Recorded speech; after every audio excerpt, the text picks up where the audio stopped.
Hello, everybody. Welcome to my first podcast episode. I'm recording this in the hen house in Perth. Well, it's not really in Perth, it's more in Western Australia. I think it's called Osborne Central or Osborne Park, the area, or the suburb we live in, or the suburb that the thingy is in. So this is the first podcast episode. It took me a while to set everything up because I didn't download Audacity on my computer, and so I was trying to figure out how to record and also delete a recording. So I had to look that up. I am recording via my computer. I was planning on buying an SD cards.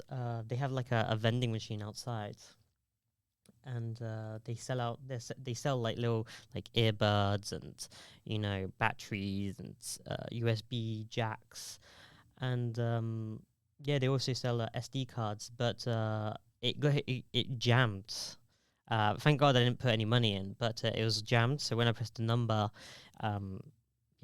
nothing happened. So I'm gonna tell Tom, who is the the owner or the founder of the hen house. But yeah, so this is very exciting. My first podcast. So the reason why I want to start a podcast in 2025, I know, so not original, but I just want to get better talking to people. Talking about my experiences in Australia, but also in my travels. Talk about comedy. So I don't really know where this is going to take me. It's probably not going to take me anywhere, but it will be exciting. I've always wanted to start a podcast. I think ever since I got into comedy because I was listening to a lot of American comedian podcasts. So this was back in 2000, maybe 18, 19. Yeah, and the first comedy podcast that I ever listened to was Bert Kreischer's one. I think it's called Bertcasts.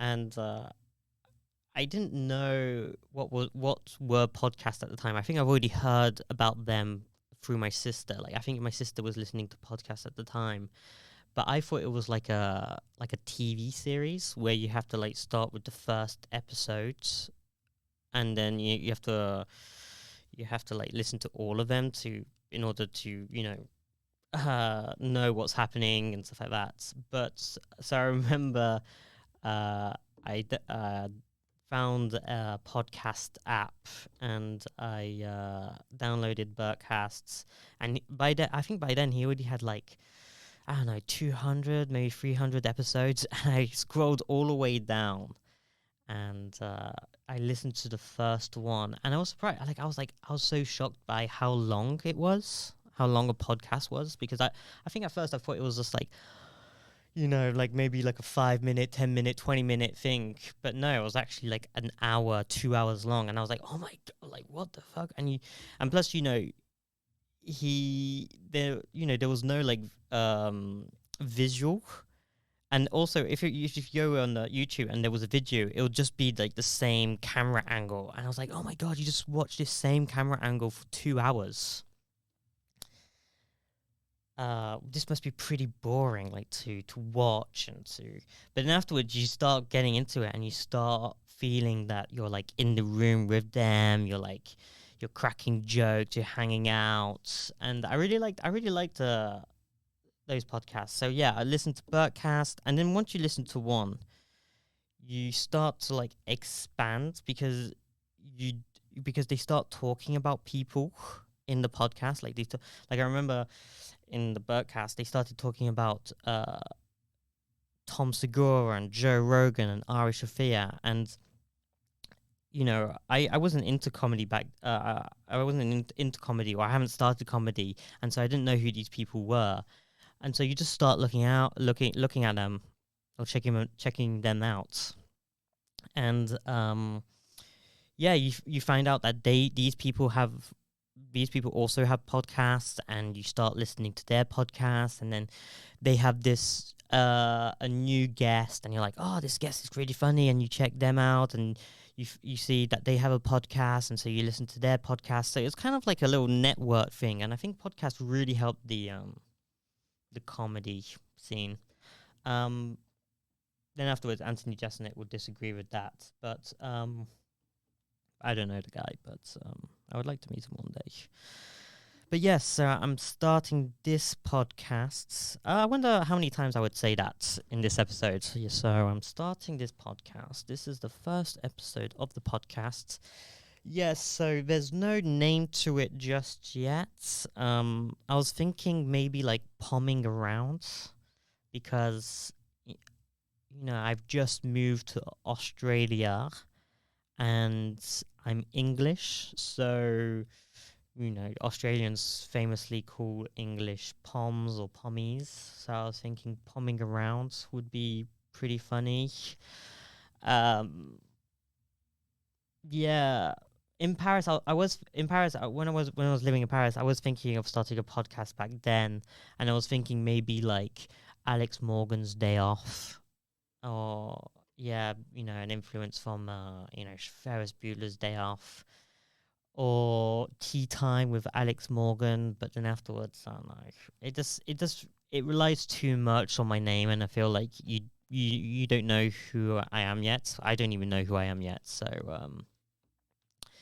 yes, I think Pomming Around is gonna be the name for this podcast. Or and then afterwards, I can always just change it. It's not written in concrete. But yes, so a little bit of a backstory. So my name is Alex Morgan. Hello, everybody. I was born in England, but I grew up in France. I don't know how many times I've said that in my life, but a lot.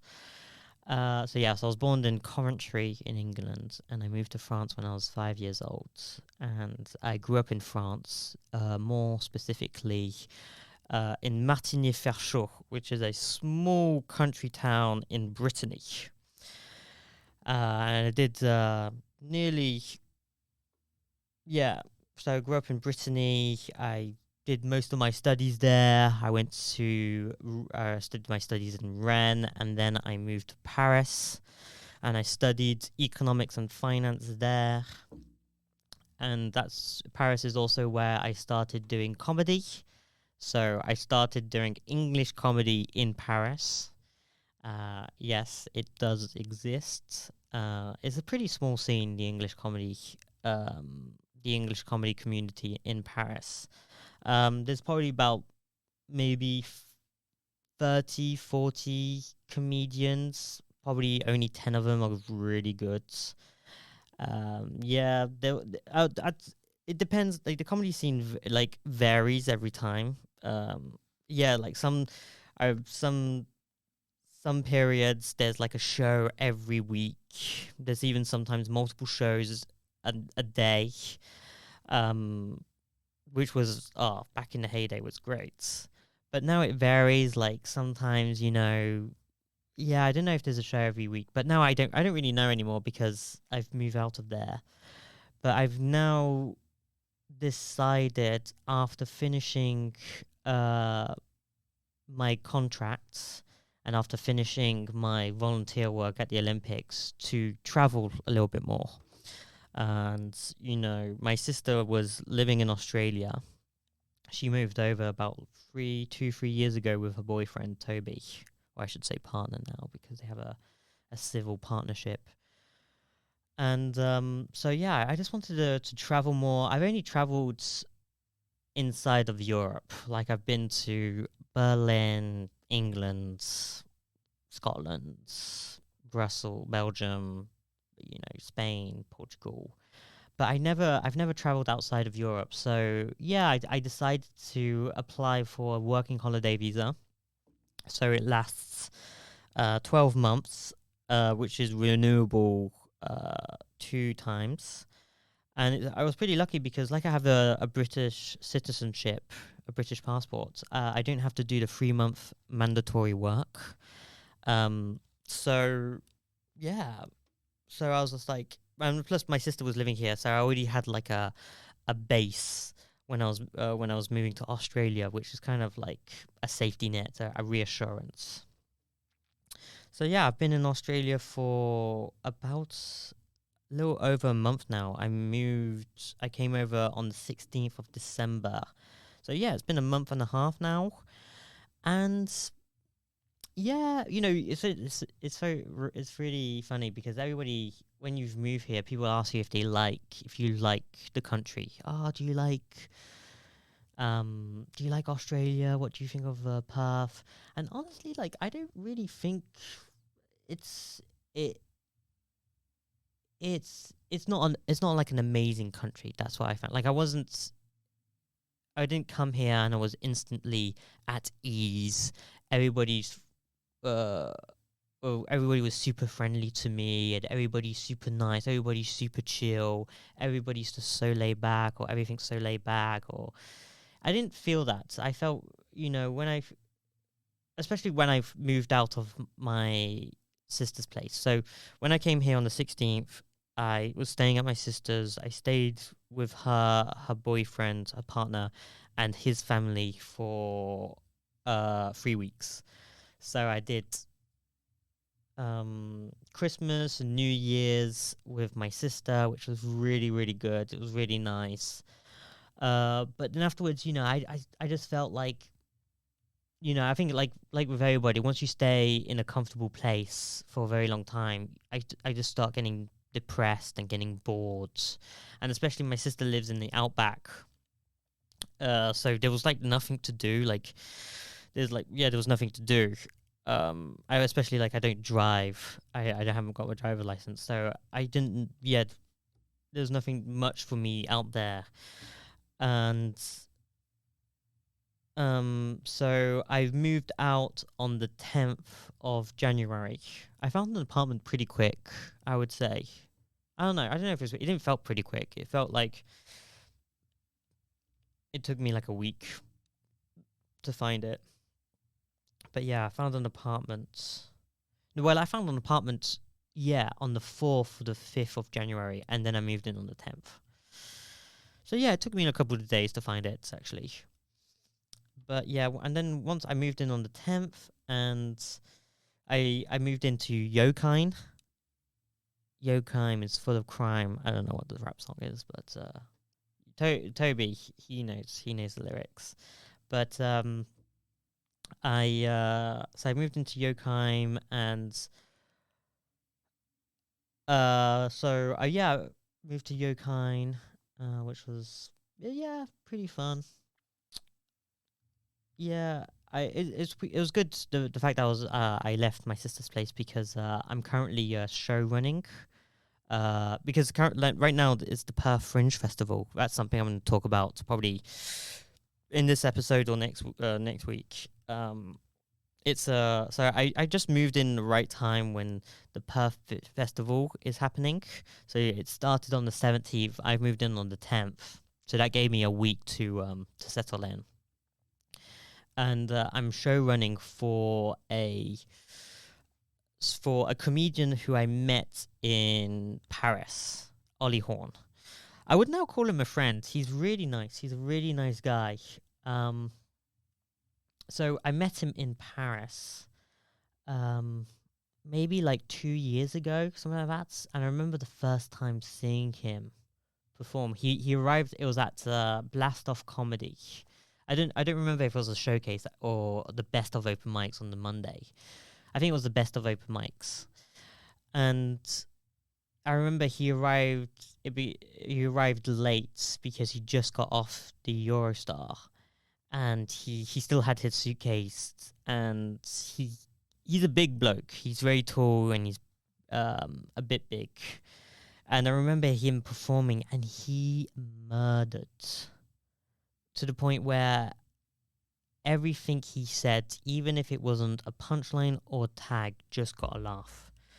And I was so I've never heard someone kill like that before. It was just like everything, and the next was I just remembered like the jokes he was saying weren't that like impressive. Like it wasn't like he was just saying he was just joking about how he tried to buy a metro ticket, that he arrived late, and that he tried to buy a metro ticket, and the lady at the counter was like, "No," that's just like that. But that things people love in Paris, you know, like oh French people are mean or Parisians are mean or to foreigners. But I was just so impressed by everything he just said was just getting a big laugh from the audience, and so yeah, he's been so he travels from time to time. He comes to Paris. I would say maybe he spends probably like 3 weeks, maybe a month in Paris, and he goes on. Obviously, when you're a good traveling comedian, you get booked on all the shows. So he was booked on lots of shows, but yeah. So last time I was in Paris and he was there, I told him that I was moving to Australia, and he said that the Perth Fringe Festival was happening at that time, and I did not know about it. And he was like, "Oh, you're a comedian, you should know these things, and you're moving to Australia." And I was like, "Oh yeah, but I haven't looked into it." And he was like, "Well, I'm looking for a showrunner. So if you're interested, I'll hire you. I'll hire you." And I was like, "Yeah, definitely." And it's been good. It's a good kind of introduction to the scene. Well, it's a good and a bad introduction, because the good side is that I get to meet a lot of comedians. Um, I got to meet a lot of good comedians. They're not all from Perth. Some of them are from Sydney or Melbourne, but at least you get to meet a few people, a few other comedians here. Also, like I'm show running. When you're show running, you get to see like the technical side of things. So like microphones, spotlights, the music, and those things I let other people do in Paris. Like I was just more of a performer. I was just like, just make sure the microphone works and that's it. But now I got to see all the behind the scenes aspects of things of running a show. So that has taught me a lot.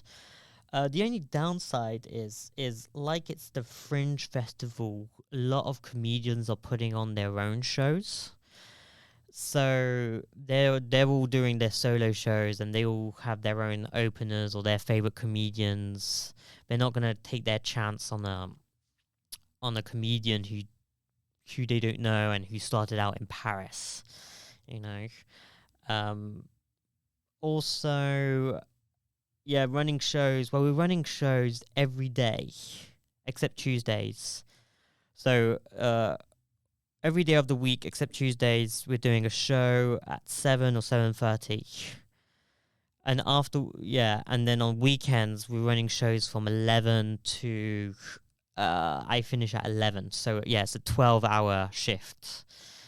So yeah, I don't necessarily have the time to perform on shows because I have to get there like half an hour before, and I always leave like half an hour after. So it's I'm actually spending like 2 hours on one show.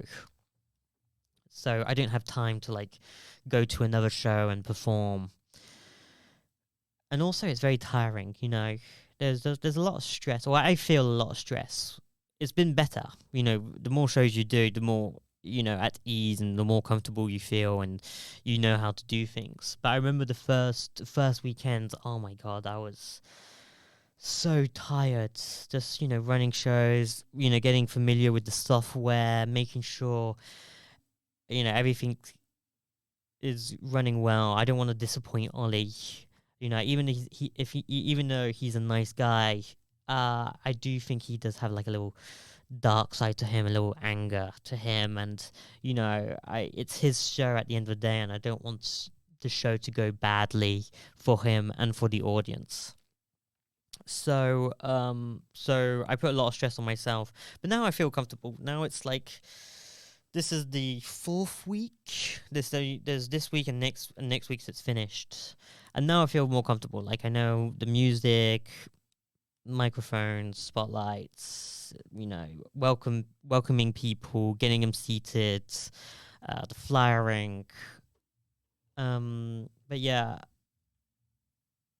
but I have performed here in Perth. I've done two. I've done three shows. Well, I've done three shows which are not part of the RGB monster. So I've done three shows which are outside of that. So I did my first show was the Gong Show at the Comedy Lounge, and that was such a horrible experience. I've already done gong shows before in Paris. Like a friend of mine, Anna, she runs Cuckoo Comedy, and she ran a gong show last year, and it was free audience, had paddles, and you're supposed to do 5 minutes, but if all the paddles are raised before the 5 minutes, you get gonged off. And I probably did about 4 or 5 of them in Paris, and I never completed the full 5 minutes.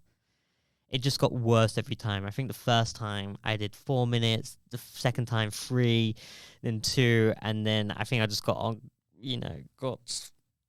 gonged after minutes. Yeah, but I didn't care that much. That's because I didn't really care that much when I was in Paris. But when I came to Australia, I hadn't performed for like 3 weeks or maybe 4 weeks. And this was my first show in Australia, and it was also my first show in an English-speaking country. So I've only done comedy or English comedy in non-English speaking countries, so like France, Germany, Belgium. So these, they don't speak, so they don't speak English, or like the audience does, but you can always just say in your head, oh, they were a French audience, they didn't understand my jokes, even if like there's probably like, I don't know, 20% of the audience is French. But so when I performed at the Gong Show at the lounge, I was like, okay, I wasn't nervous or anything, but I thought it wouldn't bother me. I just thought to myself, it's only 3 minutes. Yes, I have 3 minutes of jokes. It's only 3 minutes. And if you get gonged off, even after 1 minute, it's not gonna affect you. You don't give a shit, Alex. It's not gonna bother you in the slightest. And it did. It bothered me a lot. Like, I think it bothered me that night, and 2 days after I was thinking about it. I was like, whoa, that was like a wake-up call. It was I had a terrible set, because like I came on and I immediately stuttered, or I don't know if it was stuttering, but I just came off of a sore throat, and I remember saying, "Oh, good evening, are you guys okay?" And a bit of phlegm came out, or not, it didn't came out of my mouth, but it kind of came out of my throat a little bit. It came up, and you could just hear it like straight away. And I remember a lady in the front row laughed at that, or was just like, oh. And I think immediately people just saw that I was like, no, and I got nervous from that, because like, oh, what a great start, and people came nervous. People can see that I was nervous on that. And then I did my Alex Morgan joke, which is a killer joke, but the setup is way too long, and I feel like it's one of those jokes where if you don't know who Alex Morgan is, it does feel long for the punchline. Like, it feels kind of a long. And I think I started doing my second joke and I just got gonged off. Like, the Alex Morgan joke got a laugh at the end, But I could just see people, like, when I started explaining Alex Morgan, there's a lady in the front row that like got her phone out and started looking at Alex Morgan, and that's not what I wanted. I explained who she was in the joke, but people were just kind of like, oh, I didn't know this person. Okay, I'm just gonna look at her quickly. So yeah, that's taught me a lot. And I was just looking at the other comedians, and they just had these really kind of like corny, dark jokes. And, you know, I was just like, oh, okay, well. And then I got gonged off after a minute, and I was just like, oh. And the commentary, there was like the judges that they're like, oh, they did not like you straight away. We did not like him right out the bat. And I hope that, yeah, I was just thinking, I hope it doesn't, yeah, yeah, I hope that's not what people think when I first arrive on stage. Like, when they first come on me, I want to be a kind of a likable person, but maybe when I come on stage, people instantly just hate me for some reason. I don't know. That's another thing that I learned, or what people told me, is that if people think, if the audience thinks that you think you're better than them, they're not gonna like you, which is very understandable. But it's kind of like, you have to. I feel like in Australia, you have to be this kind of like people. You have to be like this, fat, ugly, shorts wearing or sandal wearing kind of guy, just so people can feel a little bit better than you, and so they are allowed to make fun of you. That's how I feel, and I feel like they don't like a person who is kind of like clean, tidy, doesn't have much they can make fun of. Where I actually, yeah, that's how I feel. That's how I first perceived it. But, and then, yeah, afterwards I did a roast. That was the second show. I had to roast. So it was Australia versus the world roast, and it's so I was playing England and France. Oh, you can hear that. Yeah, I'm just drinking some water.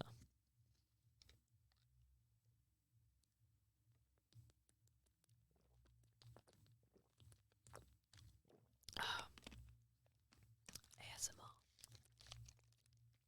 So yeah, it was Australia versus the world, and I was England and France, and I had to roast Australia, and I had to roast this other comedian who's been doing comedy for a year, but he was really good. I was really surprised by how good he was. But yeah, roasts are not really my thing. Yeah, but also because that's the thing, is like, you just have to like joke about like stereotypes and, the obvious things of Australia, and I don't know, it's not my sense of humor, I would say. I do like watching roasts. I think like a really good roast is really fun to watch. Like the roast I did for my goodbye party, that was really fun. But then afterwards, we all knew each other. We were all friends. Uh, so that was just super fun. But yeah, this I didn't feel good, and he had better jokes than I did. Um, Yeah, so he definitely won, and also I was getting, that was the first day I was show running, so I was a bit nervous for that, and I was late. The show was late, and I didn't want to be late for the show running, so I was just kind of like, okay, let's just get it, and I just rushed through my roasts. But then after that, I did another show, which was all clean comedy. I was supposed to do 5 minutes, and yeah, it was just terrible. Like I feel like this is the thing. Once I tell people, when I go on stage, they can obviously hear that I'm English. But then afterwards, when I tell them I'm French, I just feel like I set confusion in the audience where they're like, oh, you can't be French because you speak really good English. So that's another thing. I'm gonna stop saying that I grew up in France. That's the thing that I'm gonna start doing. Stop saying that I grew up in France or that I'm French or that I speak French, because I don't want to set any confusion for the audience. And also, I feel like it's kind of like when you're already, I feel like Australians, it's not like they don't like the English, but it's kind of like they make fun of us.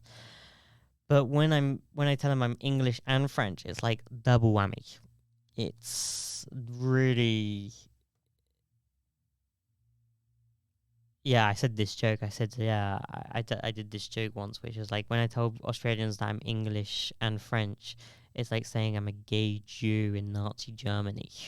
It's, yeah, it's like, oh, but yeah, I'm definitely not gonna last long, you know. But yeah, it's interesting. It's interesting. Um, yeah, so I bombed on that show. There was kids in the audience, and I was trying to, joke around with the kids because they all, for some reason, all the kids had jobs, and I was just like, oh, so Australia legalized child labor. I thought that was China. I thought that was a Chinese thing. And they were like, oh, it's like, oh, okay. So my first impressions of Australia is that I feel like they don't like me. That's my feeling.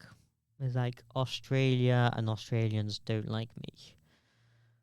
But I feel like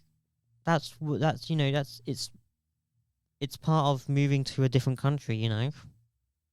It's like people, you meet loads of people in Paris, like new people, where they're like, oh, I don't like the city, but like I loved Paris. Paris, I lived there for like 5 years and I loved it, but it was like a gradual thing. I remember when I first arrived there, I didn't like it. I was so used to Rennes and my little hub in Rennes, and when I moved to Paris, taking the metro, everything was just so big, and everything was moving all the time. But you start to live it, and you start liking it, and you miss it. Like I miss Paris. Well, I miss it in the sense that I miss it because I was very comfortable there. Would I don't regret moving to Australia. That's what I'm saying. I feel like I'm going to become a new person from this experience, moving to Australia. But yeah, I'm gonna continue. I think after the Fringe Festival, I'm gonna continue going to the Comedy Lounge, the Gong Show. I'm gonna start sending messages to comedians to see if I can get booked on their show. But yes, I need to rethink my acts and rethink how I am on stage, because I'm sick of being nervous performing and being this like nervous, jittery kind of comedian on stage, because I know I'm confident. I know that I can get better. But I still get very nervous being on stage, but it's something I need to work on. It's going to take time. I'll just have to perform more and work on it harder. But yeah, I have been writing some jokes, uh, some silly jokes. I've also been writing some screenplays that I'm excited about. I've sent one to a comedian friend. Well, he's not really a comedian. He performs from time to time, but he's a screenwriter. Like he studied film and screenwriting at school. So I sent one to him.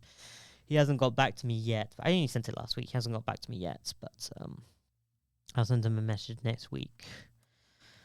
Oh, that's nearly my time. Oh, well, there's so much I want to talk about. But yes, Yes. So I think I'm going to continue doing this. I feel like I'm going to get better at talking. I'm going to start interviewing people, comedians, but also I want to know, I want to learn about Australia, like the culture, the history, the politics. I'm going to start interviewing people outside of comedy, people who I find interesting, sports, people who I find interesting, and let's just see from there. But yes, so this episode is not sponsored by anything. But if there is a sponsor out there who wants to sponsor this podcast, you can. But yeah, this is the first episode of Pommin Around, and I hope to see you next week. Cheerio. Bye bye.